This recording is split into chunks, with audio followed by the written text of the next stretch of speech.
এই বাংলাদেশের মুসলমান যারা রয়েছে শান্তিপ্রিয় মুসলমান, এই বাংলাদেশের মুসলমান যারা রয়েছে তারা আসলে তারা যেমন নিজেদের ধর্মের প্রতি তাদের সহানুভূতি রয়েছে, অন্যান্য ধর্মের যারা রয়েছে তাদের প্রতিও তাদের সহানুভূতি রয়েছে।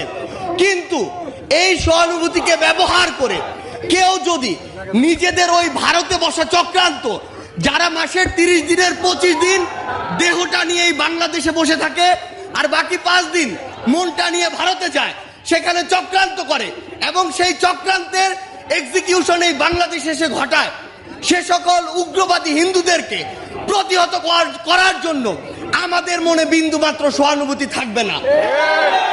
আমরা আমাদের জায়গা থেকে স্পষ্ট করে বলতে চাই, আমরা অনেক সহ্য করেছি, আমরা আমাদের জায়গা থেকে সর্বোচ্চ উদারতা দেখিয়েছি। আমরা দেখেছি এই অভ্যুত্থানের পূর্বে কারা কতটুকু এই অভ্যুত্থানকে সমর্থন করেছিল। আমরা দেখেছি এই বাংলাদেশ থেকে শেখ হাসিনা পালিয়ে যাওয়ার পরে কাদের মন সবচেয়ে বেশি খারাপ হয়েছে। আমরা আমাদের জায়গা থেকে স্পষ্ট দেখেছি যখন এই বাংলাদেশে অভ্যুত্থান পরবর্তী সময় একটি অস্থিতিশীল পরিবেশ হওয়ার কথা ছিল, তখন কিভাবে আমাদের এই মাদ্রাসার ভাইরা ওই মন্দিরে গিয়ে পাহারা দিয়েছে, কিভাবে 5ই আগস্ট রাতে সারা রাত ওই মন্দির পাহারা দিয়ে সকালে ফজরের নামাজ তার সামনে রাস্তায় পড়েছে।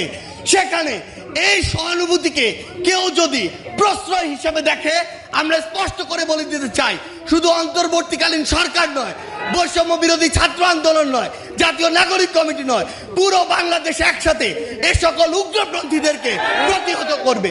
আমরা আমাদের জায়গা থেকে স্পষ্ট করে বলতে চাই, এসব ইসকনের নামে যেসব উগ্রপন্থীরা বিগত 16 বছরে অসংখ্য অপকর্ম ঘটিয়েছে, ফ্যাসিস্ট আওয়ামী লীগ এ সকল অপকর্মকে মানুষের সামনে আসতে দেয়নি। তারা ইসকনের এই সকল অপকর্মকে মদত দিয়েছে, প্রশ্রয় দিয়েছে, আশ্রয় দিয়েছে, লুকিয়ে রেখেছে।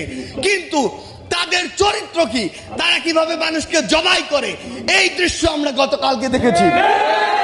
আমরা আমাদের জায়গা থেকে স্পষ্ট করে বলতে চাই, বাংলাদেশের মানুষ যেমন সকল ধর্মের প্রতি সহানুভূতিশীল, একইভাবে সকল উগ্রবাদীদের বিপক্ষে তাদের রক্ত গরম হয়ে সর্বোচ্চ অবস্থানে যেতে, তাদের বিরুদ্ধে দাঁড়াতে, তাদের প্রতিহত করতে বিন্দুমাত্র দ্বিধা করবে না।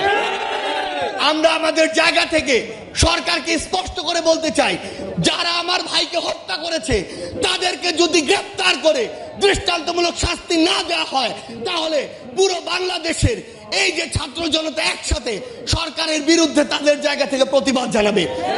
আমরা আমাদের জায়গা থেকে বলে দিতে চাই, যদি এই ক্ষেত্রে দৃষ্টান্তমূলক শাস্তি না হয়, তাহলে এটি হবে সরকারের বিচার ব্যবস্থার ক্ষেত্রে অন্যতম একটি ব্যর্থতা। আমাদের জায়গা থেকে স্পষ্ট কথা, এই যারা ইসকন নামের যারা এই উগ্রপন্থী একটি মনোভাব বাংলাদেশে ছড়াচ্ছে, হিন্দুত্ববাদী মনোভাব বাংলাদেশে ছড়াচ্ছে, তাদেরকে অবিলম্বে নিষিদ্ধ করে বাংলাদেশের স্থিতিশীলতার জন্য, শান্তিপূর্ণ পরিবেশের জন্য তাদেরকে অবিলম্বে নিষিদ্ধ করতে হবে। আপনাকে ঝেড়ে কথা বলতে হবে, বিশেষ কোনো রাজনৈতিক দল না, এটা আওয়ামী লীগ। আপনাকে বলতে হবে এটা আওয়ামী লীগের ভারতে বসে এটা ষড়যন্ত্র। আপনাকে স্বীকার করতে হবে এ দেশে হিন্দুত্ববাদী রয়েছে। আপনি যদি এই হিন্দুত্ববাদী যে মনোভাবটা, এই উগ্রবাদী মনোভাবটা যদি আপনি স্বীকার করতে না পারেন, তাহলে এই সমস্যাটা সমাধান করা সম্ভব না। এই হিন্দুত্ববাদ আমাদের এই যে সার্বভৌমত্ব এবং ন্যাশনাল সিকিউরিটিতে একটি বড় একটি থ্রেট। আমরা বারবার এই হাসিনা পালিয়ে যাওয়ার পরে আমরা দেখেছি যে ষড়যন্ত্র অব্যাহত আছে এবং ভারতে বসে উনি দেশের স্থিতিশীলতা নষ্ট করার জন্য পায়তারা করে যাচ্ছে। এই কারণে এই যে ঘটনাগুলো ঘটছে, গতকাল সাইফুল ভাইকে নৃশংসভাবে যেভাবে হত্যা করা হয়েছে, সেটি হচ্ছে হিন্দুত্ববাদী উগ্রবাদিতার যে প্রকাশ, এই উগ্রবাদিতার বহিঃপ্রকাশ ঘটেছে। সেজন্য সাইফুল ভাইকে যারা এই যে এইভাবে হত্যা করেছে তাদের বিচার করতে হবে। ইসকনকে এই উগ্রবাদিতা ছড়ানোর জন্য নিষিদ্ধ করতে হবে। আমাদেরকে স্পষ্টভাবে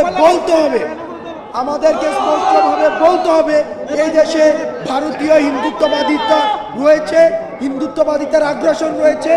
আমাদের এই সাম্প্রদায়িক সম্প্রীতিকে নষ্ট করার জন্য 5ই আগস্টের পরে আমাদের কোনো ভারতীয় ভাই, কোনো আমাদের হিন্দু ভাই এমন হয় নাই যে তার মন্দির ভাঙা হয়েছে, তার সম্পদ দখল হয়েছে।